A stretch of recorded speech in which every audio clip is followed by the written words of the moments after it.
এখনকার মানুষ ৬০-৭০ বছরের বেশি বাঁচে না। কথা কোন ঠিক না বেটি?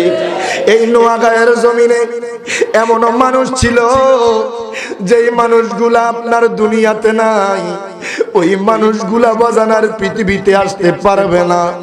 আপনারা আমার এই সময়টুকু যদি আমার আল্লাহর কাছে না লাগাইতে পারেন বাজানরি, যখন আজরাইল চলে আসবে দুনিয়ার কোনো বাহানা চলবে না, দুনিয়ার কাজ কারবার বাজান বন্ধ হয়ে যাবে, দুনিয়ার বাজার বন্ধ হয়ে যাবে, সংসার বন্ধ হয়ে যাবে, আত্মীয় স্বজন খবর নিবে না।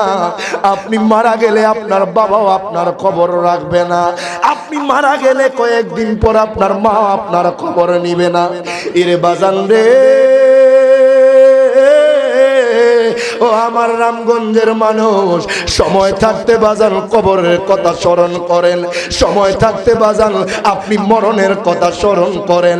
দেখবেন আপনি মরণের কথা যদি স্মরণ করেন আপনার গুনাহ করতে মন চাইবে না। আপনি যদি কবরের দিকে তাকান, যদি গোরস্থানের দিকে তাকান বাজান, যারা কবরবাসী শুইয়া গেছে তাদের দিকে তাকাইলে দেখবেন মরণের কথা স্মরণ হয়ে যায়।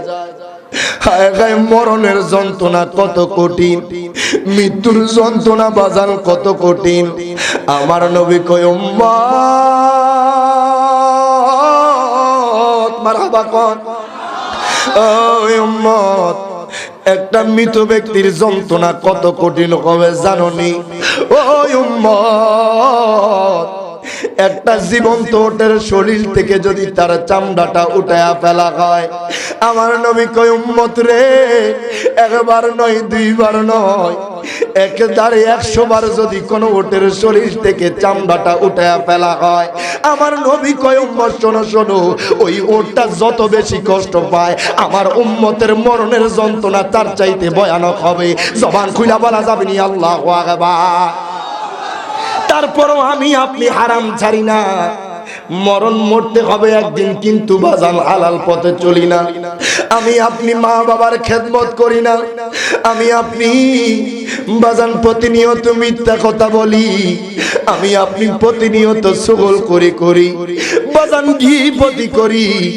একটা বার কি আমার আল্লাহর কথা স্মরণ হয় না, একটা বার কি আমার নবীর কথা স্মরণ হয় না। আমি আপনাদের কাছে বলবো বাজান, ওই নবীকে জানের চাইতে ভালোবাসেন। আমার নবীকে যদি জানের চাইতে ভালোবাসা মরতে পারেন আপনার কবরে হাসরে কোনো টেনশন হবে না। কথা বলেন ঠিক না বেঠি? কিন্তু ওই নবী কি আজকে আমরা ভালোই বাসতে জানি না। কথা কয় না? হায় হায়, নবীকে ভালোবাসবো, নবীকে দাঁড়ায়া সালাম দেব, এটা তো আসলে দিলের প্রশান্তি।